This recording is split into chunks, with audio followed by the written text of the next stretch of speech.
Sagad sa init. Title palang mapapaisip ka na agad, ano nga ba ang nilalaman ng pelikula na ating tampok ngayon sa aking video mga idol? Welcome back sa aking channel, Recap PH. Dahil maraming mga pototoy ang gustong mag-recap tayo ng movie ni Aramina ay ito na nga ako at ibibigay ko na sa inyo ang inyong request. Bumalik tayo sa taon 1997, at ang kontrobersyal na pelikula ay magsisimula sa isang lalaki na nagbayad sa taxi na kanyang sinasakyan. Agad naman nagulat ang driver dahil ang pera niyang binayad ay may kondom na kasama. At kung bakit ay ito nga ang dahilan, ang lalaki ay nagngangalang Mon. Kasalukuyang kasama niya ngayon ang kanyang kaibigan na si Gary.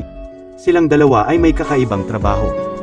Ang trabahong ito ay tagapagbigay ligaya sa mga kliyente na handang magbayad sa kanila ng pera, kapalit ng panandaliang kaligayahan. Sa init ng katanghalian habang ang dalawa ay nasa gym, isang lalaki naman ang napadaan sa kanilang harapan. Pumunta naman si Mon ng banyo upang magbihis na, ngunit ang lalaking ang ito ay sinundan siya.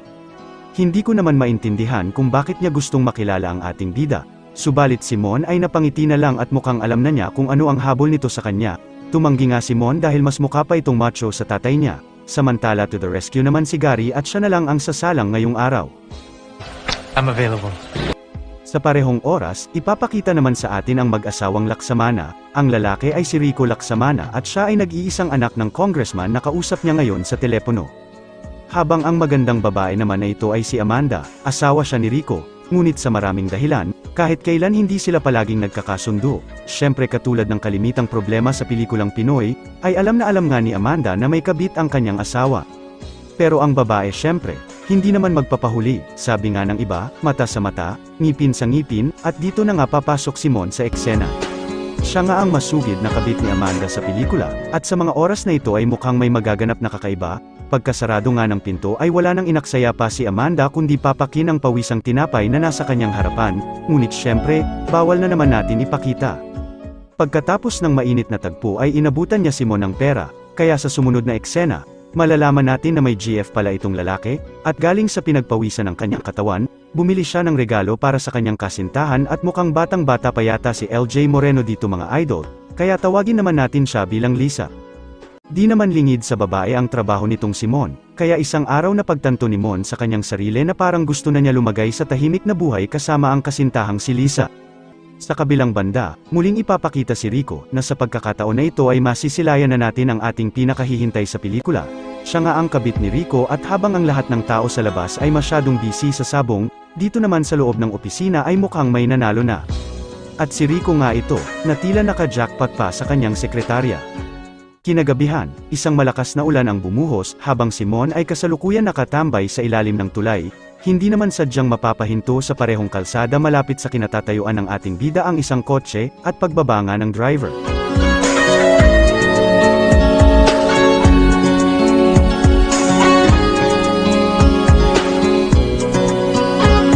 Muli ngang ipapakita ang sekretaryang kabit ni Rico, kaya kilalanin na natin siya bilang si Camille. Nilapitan naman siya ni Mon para tulungan, dahil nasiraan nga ng kotse ang babae, at dahil malupit nga ang direktor ng pelikula, ay wala pang isang minuto ay agad na maaayos ni Mon ang sasakyan. Bilang pasasalamat, niyaya niya ang lalaki na sumabay na lang sa kanya, at dahil sa sama ng panahon ay napilitan na lang si Mon makisabay sa kotse ni Camille, pero syempre para suspense wala munang magaganap na kakaiba, at magpapaalam na lang muna ang dalawa sa isa't isa. Kinabukasan, bumisita si Mon sa bahay nila Lisa. Dito ay nakaharap niya ang mga magulang ng dalaga. Habang sila ay nakain, muli niya na naman naisip na iwan na talaga ang nakagisnan niyang trabaho para sa mahal na kasintahan. Kaya nang maglaon, kinatagpo niya si Amanda para tuluyan ang wakasan ang pagiging kabit niya dito, sapagkat pakiramdam niya ay nababastos na ang kanyang pagkatao. Pero wika ng babae, "Hoy, pinapayaran ka para bastusin, huwag kang ipokrito!" Ang kanilang pagtatalo ay nagpatuloy at umabot na sa matinding pagpapalitan ng masasakit na salita. Wika ni Mon na hindi niya nakaya ang pagiging wild ni Amanda dahil toro yata ang hanap mo, hindi tao. nang gabing yun, ay tuluyang nilayasan ni Mon si Amanda ng galit na galit, kaya dumako na lang tayo sa sumunod na eksena. Isang bisyo lang ang mayroon nitong si Mon, ito ay ang pangangarera ng motor, subalit tila wala na nga siya pang tustus dito dahil wala na sila ni Amanda. Samantala, sandali nga siyang magugulat kunwari sabi ni Direk, dahil muli na naman magtatagpo ang mga mata nila ni Camille, pagkatapos sabay ngiti sa kanya ng babae, at di naman inaasahan na isa pala ito sa nakalaban niya sa karera.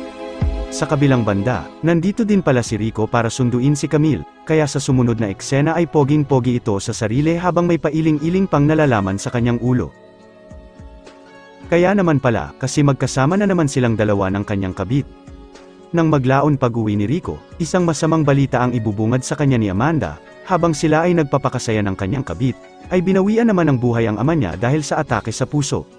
Sa parehong oras, si Camille ay naiwan sa swimming pool, habang sa mga sandaling ito ay may isang tao siyang iniisip na nagsasanhi ngayon ng kanyang manining ng ngiti, at sa sobrang tindi ng kanyang imahinasyon, makikita nga natin na si Mon pala ang ini-imagine niya habang lumalangoy ito sa pool papalapit sa kanya. Isang gabi, si Gary at Mon ay may malaking racket, silang dalawa ay inimbitahan para mag-perform sa isang bridal shower, at habang sila ay seryoso sa pagsasayaw ay mukhang tuwang-tuwa naman ang mga babae habang nanonood sa kanilang performance. At habang sa kalagitnaan ng pag-indayog ni Mon, muli na naman makikita niya ang isang pamilyar na babae. Nandito nga muli si Camille na kanina pa sa kanya nakatingin, at sa pagkakataon na ito ay mukhang nasukat na niya ang kargada ng ating bida. Nang gabing yun, ay nagkaroon din ng formal na pag-uusap ang dalawa, at pagkatapos na ibigay sa kanya ni Camille ang 2,000 para sa extra service ay binomba na ni Mon ang baradong lababo niya, sabay cut ko sa eksena at mukhang bawal na naman ito sa bata.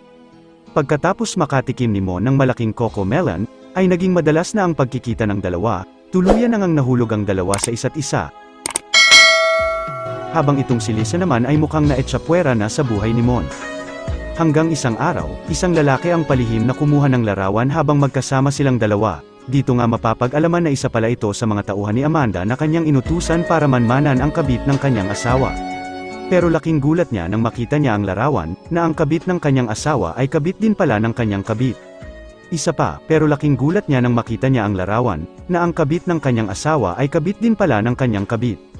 Ang larawan ay agad niyang ipinakita kay Rico na labis din itong ikinagalit, at tulad nga ng inaasahan, mabilis siyang nagtungo kay Camille para ilabas ang kanyang galit na nararamdaman. At sapagkat ito nga ay pelikulang Pinoy, tatangkain niyang patayin si Camille, subalit nang malapit nang maubusan ng hangin ang babae, ay makakakuha nga siya ng isang matigas na bagay na ipapalo niya sa ulo ni Rico at magsasanhi naman agad para mawalan nito ng malay tao. Sa pagkataranta, agad naman tatakas si Camille, pagkatapos ay ipapakita si Amanda na sinundan ng kanyang asawa para makita sana kung paano bugbugin ni Rico si Camille, ngunit tila yata kabaligtaran ang nangyari sapagkat asawa niya ang kanyang nakita na walang malay sa sahig. Nagtungo ang tulirong si Camille kay Lemon ngunit wala doon ang ating bida, at maya-maya lang, nandito na rin ang mga tauhan ni Amanda para sa pilitang kunin ang babae, pero saglit naman siyang ipagtatanggol ni Gary upang makatakas, ngunit sa kasamaang palad ay mababaril nga siya ng isa sa mga lalaki. Kaya sa sumunod na eksena, magugulat si Mon na sa pagdating niya ay duguan ang kanyang kaibigan, at dito nga ay masasabi sa kanya ni Gary ang lahat na nangyari bago siya tuluyang malagutan na ng hininga. Muling nagkita si Mon at Camille ng palihim, para hilingin sa lalaki nating bida na tulungan siyang makatakas kay Amanda at siguradong gaganti ito sa ginawa niya sa asawa ng kontrabida. Tila ba wala ng pagpipilian pa si Mon, kundi tigasan ang kanyang mukha at dalhin nga si Camille sa bahay ng GF niyang si Lisa para dito muna pansamantalang tumuloy. Habang sa sumunod na eksena, muling pinuntahan niya si Amanda upang makiusap, ngunit ito lang ang nasabi sa kanya ng kontrabida. Inagaw na nga asawa ko. Inahas pa pati kabit ko. Kaya aalis na nga sana siyang walang mapapala kay Amanda pero sa kanyang pagtalikod, bigla naman siyang papaluhin ng isa sa mga tauhan nito bago ikat ni Direk ang eksena. Fast forward na nga tayo mga idol, di nagtagal ay sunod na rin nilang nahuli si Camille, na ngayon ay kasalukuyang bugbog sarado na silang dalawa. Nagpatuloy ang pelikula, sa pag-utos ni Amanda sa kanyang mga tauhan na kunin si Camille at alam niyo na sigurado kung ano ang gagawin nila dito, habang si Mon ay wala na rin magawa. Sa nalalapit na pagtatapos ng pelikula ay matapos nilang pagsawahan ang kawawang si Camille ay tinali nila ito sa kahoy bago nila tinapon sa ilog. Sa kabilang banda, kahit paano pala ay may konsensya pang natitira itong si Amanda para kay Mon. Binalik nga nila ang bugbog saradong si Mon sa harapan ng bahay nila Lisa, habang si Camille ay maswerteng matatagpuan naman ng ilang mga kalalakihan na nangingisda na lumulutang-lutang sa ilog, at himalang may buhay pa ito. Ilang buwan din ang lumipas, at muling ipapakita si Amanda na isa na ngayong makapangyarihang politiko, habang tinatago pa rin sa kanyang sarili ang baho sa kanyang pagkatao at ang krimen na tanging siya lang ang nakakaalam. Kaya ang eksena ay nag-flashback sa mga panahong napukpok ni Camille si Rico, ay ipapakitang naabutan niya pala ang asawang buhay pa, ngunit nang dahil din sa galit niya dito, ay nagdesisyon siyang tapusin na sa kanyang mga kamay ang buhay ng sarili niyang asawa. At hanggang dito ko na lamang tatapusin ang aking recap mga idol. Na sa huli sana ay may nakapulutan tayong aral pare-pareho. Tandaan, huwag kakalimutang magdasal palagi at naway magkita-kita pa tayo sa aking mga susunod pang mga video. Maraming salamat po at palagi po kayong mag-iingat.